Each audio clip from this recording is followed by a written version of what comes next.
Congress party ఇచ్చిన 6 గ్యారెంటీల అమల్లో భాగంగా నిన్నటి నుంచి ప్రజాపాలన పేరు మీద గ్రామాల్లో సభలు నిర్వహించడం జరుగుతుంది.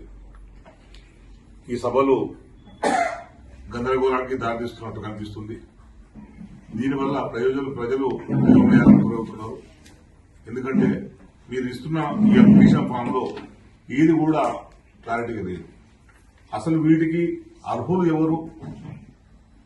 ఎవరెవరు అప్లై చేసుకోవాలనే విషయాన్ని కూడా ఇప్పటి వరకు ప్రభుత్వం స్పష్టం చేయలేదు.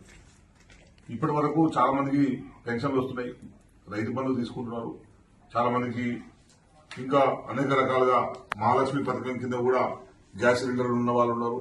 అంటే ఇప్పుడు ఉన్నవాళ్ళు అప్లై చేసుకోవాలన్నా, లేని వాళ్ళు అప్లై చేసుకోవాలన్నా, ఈ స్కీమ్ ఇప్పటికే పెన్షన్ వస్తున్న వాళ్ళు కూడా మళ్ళీ అప్లై చేసుకోవాలన్నా, లేదు పెన్షన్ రాని వాళ్ళు మాత్రమే అప్లై చేసుకోవాలన్నా, రైతు బంధు వస్తున్న వాళ్ళు మాత్రం అప్లై చేయాలన్నా, లేకుంటే రాని వాళ్ళు అప్లై చేయాలన్నా, ఇది ఏది కూడా దీంట్లో ఎక్కడ కూడా సూచనలు ఇవ్వలేరు.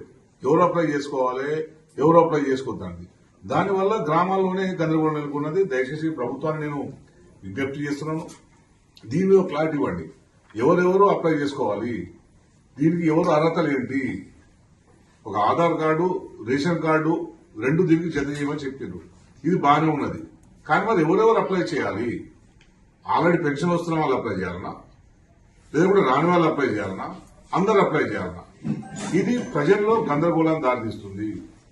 అట్లాగే రైతు బంధు వస్తున్న వాళ్ళు అప్లై చేయాలన్నా, రాని వాళ్ళు అప్లై చేయాలన్నా, కొత్త బెనిఫిషియరీస్ అప్లై చేయాలన్నా, వస్తున్న వాళ్ళు అందరు కలిసి అప్లై చేయాలన్నా?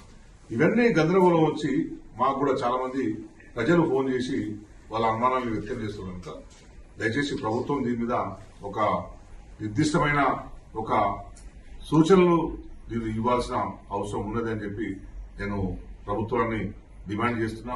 ఇవేమి చెప్పకుండా ఫామ్ ఫిల్అప్ చేయండి, మాకు పంపించండి అని చెప్పి ప్రభుత్వం కాలయాపన కోసం చేస్తుందా అనే అనుమానాలు కూడా వ్యక్తమవుతున్నాయి. అందుకే ప్రభుత్వం ఈ 6 గ్యారెంటీలని మేము నిజాయితీగానే అమలు చేస్తాము అనే ఒక కమిట్మెంట్ ఈ ప్రభుత్వానికి ఉంటే అసలు ఎవరెవరు. మరిన్ని వీడియోస్ కోసం ఛానల్ ని సబ్స్క్రైబ్ చేయండి, లేటెస్ట్ అప్డేట్స్ కోసం వాట్సాప్ ఛానల్ ని ఫాలో చేయండి అండ్ లింక్ డిస్క్రిప్షన్ లో ఉంది.